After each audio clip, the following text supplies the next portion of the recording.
ഓഷ്വിറ്റ്സിൽ പോകുന്നുണ്ട് M T.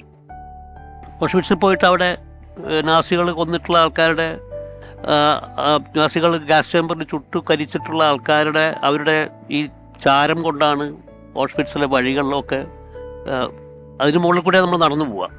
അവിടെ പോയി ഇതുപോലെ ഈ ആൾക്കാരെ കൊന്ന ആൾക്കാരുടെ എല്ലുകളൊക്കെ കൂട്ടിയിട്ടിട്ടുള്ള സ്ഥലങ്ങൾ. അപ്പം അതൊക്കെ കണ്ടിട്ട് എം ടി എഴുതൊരു വാചകമുണ്ട്, ഹാ മനുഷ്യൻ, ഹാ എത്ര സുന്ദരമായ പദം, ഗോർക്കിയെ ഇപ്പോൾ കണ്ടിരുന്നെങ്കിൽ.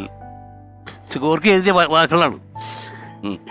ഗോർക്കിയെ ഇപ്പോൾ കണ്ടിരുന്നെങ്കിൽ, ഞാനിവിടെ ചോദിച്ചിട്ടുണ്ട്, ഗോർക്കിയെ ഇപ്പോൾ കണ്ടിരുന്നെങ്കിൽ എന്തൊക്കെ ചെയ്തു പോയിരുന്നു എന്നാണ്. അപ്പം ഞാൻ ചോദിച്ചത്, ഇതെങ്ങനെ ഇത് എഴുതുന്ന സമയത്ത് എങ്ങനെ ആ ഗോർക്കിയിലേക്ക് എങ്ങനെ നിങ്ങൾ ആ പ്രത്യേകിച്ചും ആ മനുഷ്യൻ ഹാ എത്ര സുന്ദരമായ പദം എന്ന് പറയുന്ന സ്ഥാനത്തിലേക്ക് എങ്ങനെ എത്തുന്നത്? അപ്പം അതും ഞാൻ ആലോചിച്ചിട്ട് എഴുതിയൊന്നുമല്ല, അങ്ങനെ വന്നു പോയപ്പോൾ. പക്ഷെ ബേസിക്കായിട്ട് ഞാൻ ശ്രദ്ധിച്ചിട്ടുള്ള സംഭവം എന്ന് വെച്ചാൽ, ഇപ്പം ചന്തുവിനെ കണ്ടെത്തുന്നത്, ഭീമസേനനെ കണ്ടെത്തുന്നത്, ഇതെല്ലാം സംഭവിക്കുന്നത് വെച്ചാൽ ഈ ഒരു സാധാരണ മനുഷ്യരുടെ കാഴ്ചയ്ക്ക് അപ്പുറമുള്ളൊരു കാഴ്ച അത് അന്തർലീനമായിട്ട് അവിടെ ഉണ്ട്. അതുകൊണ്ടാണ് നമുക്ക് അത് അതൊരു ബ്രില്യൻസ് അല്ലേ. ഇപ്പോൾ